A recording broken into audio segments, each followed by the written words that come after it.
सारा को जब घर वालों ने बुलाया तो सारा ने सारा मामला तफ्तीश से पूरे घर वालों के सामने बयान किया। उसने बताया कि कैसे उसका जलना हुआ और कैसे उसके बाद जुबैदा ने उसे धमकी दी। और उसके बाद उसने ये बात भी बताई कि बातों बातों में मुझे ये भी याद आया चाचू जान कि सारा जब छत पर गई, यानी कि मैं जब छत पर गई तो जुबैदा वहाँ पर लेटी हुई थी और उसके ऊपर एक सियाह साया भी मंडरा रहा था, लेकिन उसके बाद वो पलक झपकते ही वहाँ से गायब हो गया।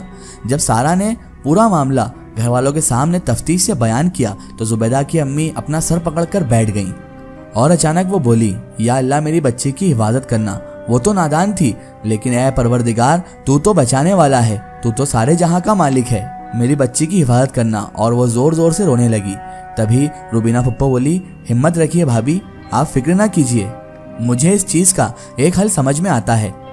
तभी उसके चाचा बोले कि नहीं नहीं, हल तो मेरे पास है, हम जुबैदा का निकाह कर देते हैं। तभी रुबीना बोली, नहीं नहीं भाईजान, अगर हम उसका निकाह कैसे कर सकते हैं इस हालत में? तो चाचा कहने लगे, यही हल है इसका, हम उसका निकाह करके उसे दूसरे घर भेज देते हैं ताकि उसकी जान इस मुसीबत से बच जाए और वो इस मुसीबत से निजात पा लेगी।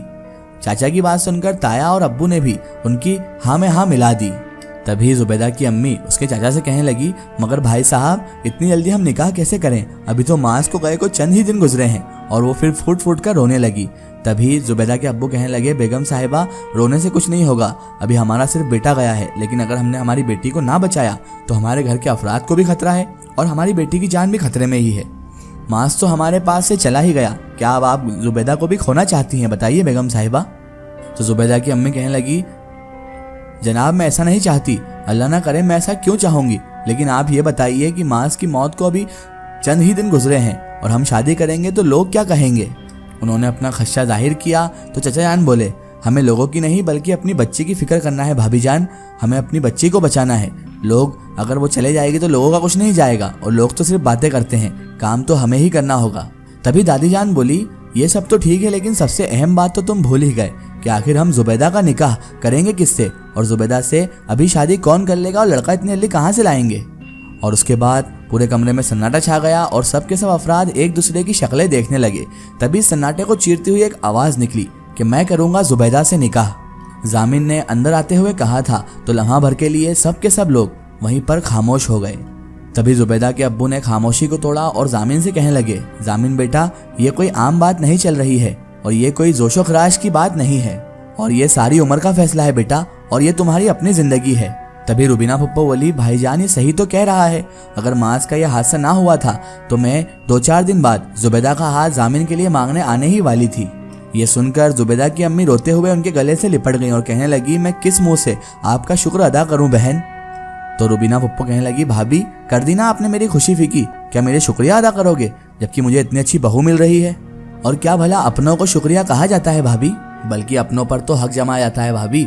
रुबीना फुप्पो ने इतना कहा और फिर रुबीना और जुबैदा की अम्मी दोनों गले लग गईं। जारी जान ने कहा, तो फिर ठीक है, जब दोनों पार्टी राजी हैं तो परसों जुमा है, असर मगरिब के दरमियान हम दोनों बच्चों का निकाह कर देंगे और घर वाले ही सिर्फ उस निकाह में मौजूद होंगे, हम किसी बाहर वाले को दावत नहीं देंगे।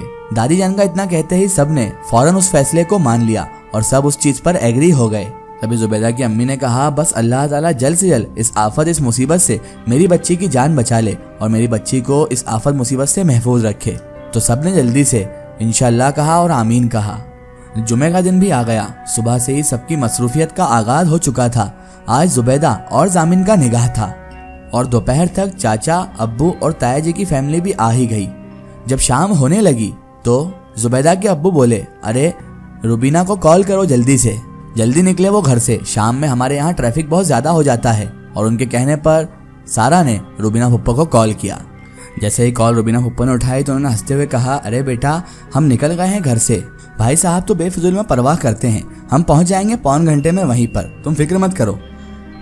अल्लाह हाफिज बेटा, रुबीना फुप्पो ने कहा। तो उसने भी कहा, ओके फुप्पो अल्लाह हाफिज।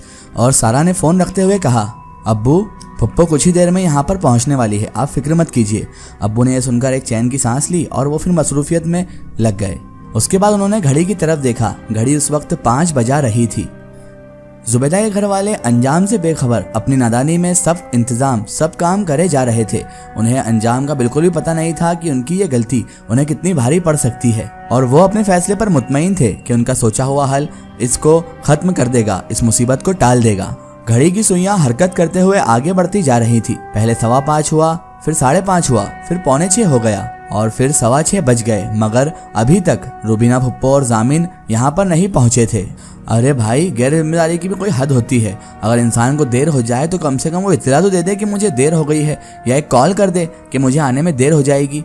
हद होती है यार। जुबैदा के अब्बू बहुत ज़्यादा चिढ़ चुके थे और उसके बाद सब लोग परेशान हो गए और परेशान होकर सब लोग रुबीना और उनके बेटे जामिन को कॉल करने लगे, लेकिन उन्होंने किसी का भी कॉल रिसीव नहीं किया। कोई का भी कॉल वो उठा नहीं रहे थे। अब लोगों की फिक्र बहुत ज़्यादा बढ़ती जा रही थी। तभी जुबैदा के चचा बोले, ऐसा कभी होता तो नहीं है रुबीना बाजी और जामिन कभी हमारा फ़ोन रिसीव ना करे, ऐसा हो ही नहीं सकता। अल्लाह खैर करे, सब कुछ ठीक हो तो अच्छा है। मगरिब का वक्त हो चुका था और अब सब बहुत ज़्यादा परेशान होने लगे थे। इतने में ही सब घबरा ही रहे थे कि घर के फोन पर रिंग हुई। जुबैदा के अब्बू दौड़ते हुए उस फोन के पास आए। CLR पर रुबीना बाजी का नंबर नजर आ रहा था। उन्होंने जल्दी से फोन उठाकर रिसीवर को कान पर लगाकर कहा, हद कर दी तुमने रूबी, कहाँ रह गई हो तुम? और जामिन कॉल रिसीव क्यों नहीं कर रहा? तुम लोगों को कोई परवाह है या नहीं हमारी? तभी उधर से आवाज आई जिसने सबको चौंका दिया। देखिए जनाब, मुझे आपका नाम तो नहीं मालूम, लेकिन आप फौरन CHL हॉस्पिटल आ जाइए। दूसरी तरफ से एक मर्दाना आवाज आई। तभी जुबैदा के अब्बू कहने लगे, माफ कीजिएगा, आप कौन है भाई साहब? जुबैदा के अब्बू ने हैरानी से उस शख्स से पूछा था जिसकी आवाज उन्हें रिसीवर पर सुनाई दी थी। तो उधर से आवाज आई, इंस्पेक्टर अजहर बात कर रहा हूँ। इस मोबाइल पर आखिरी नंबर आप ही का था जनाब, इसलिए मैंने आपको कॉल किया। तभी जुबैदा के अब्बू घबरा गए और उन्होंने घबराते हुए पूछा, जी ये तो मेरी बहन का नंबर है और मेरी बहन का नंबर आपके पास, और वो कहाँ है? सब ठीक तो है ना? तभी उधर से इंस्पेक्टर अजहर बोले, उनका एक्सीडेंट हो गया है, आप बस जल्दी से इस हॉस्पिटल में आ जाएं। जुबैदा के अब्बू तभी रिसीवर छोड़कर वहीं से दौड़ पड़े। सब उनके पीछे थे। सारा ने रिसीवर उठाया और उसने मालूम किया। तब जाके उसे मालूम हुआ कि आखिर बात क्या हुई है और माजरा क्या है। जब सबको सारी बातों का पता चल गया तो बाकी लोग भी उनके पीछे भागने लगे। सारा घर में दादी जान और जुबैदा के पास में रुक गई। जब सब लोग हॉस्पिटल पहुंचे तो उन सब का अपने कदमों पर खड़ा रहना मुहाल हो चुका था, क्योंकि सामने एक ऐसा मंजर था जिसे देखकर किसी के भी कदम लड़खड़ा जाएं। तभी इंस्पेक्टर अजहर ने उन्हें सारा मंजर बताया कि जामिन और रुबीना फुप्पो गाड़ी में आ रहे थे और उनके सामने एक सरियों से भरा ट्रक आ गया। अचानक वो ट्रक खराब हो गया और पीछे से आती हुई आपकी बहन की गाड़ी में विंड स्क्रीन को तोड़ते हुए वो सरिये कार के अंदर घुस गए और जामिन के तो सीने से ही सरिये आर पार हो गए और उसकी ऑन द स्पॉट ही मौत हो गई। और गाड़ी उसके बाद बेकाबू हुई और ब्रिज की दीवार तोड़ते हुए वो नीचे गिर गई। इतना सुनना था कि जुबैदा के अब्बू जोर से चिल्लाए, या अल्लाह, और वो सर पकड़कर वहीं पर जहाँ खड़े थे वहीं पर बैठ गए। तभी चचा ने पूछा, इंस्पेक्टर साहब हमारी बहन कहाँ है? तो इंस्पेक्टर साहब बोले, वो ऑपरेशन थिएटर में है, उनकी सर्जरी अभी भी चल ही रही है। सबके सब लोगों को जैसे सांप सूंघ गया, ऐसा हॉस्पिटल में अब माहौल हो चुका था। सन्नाटा छा चुका था। सबके सब लोग बैठकर दुआएं करने लगे और डॉक्टर साहब जब बाहर आए तो सबके सब दौड़कर उनके पास गए और उनसे पूछने लगे कि हमारी बहन कैसी है। तो उन्होंने बताया कि सर्जरी तो हो गई है, लेकिन दुख की बात यह है कि पेशेंट होश में आने की बजाय कोमा में चली गई हैं। ये सुनकर जुबैदा के अब्बू तो वहीं पर कुर्सी पर ढह गए। इसका एक स्टोरी हम देखेंगे इसके अगले पार्ट में।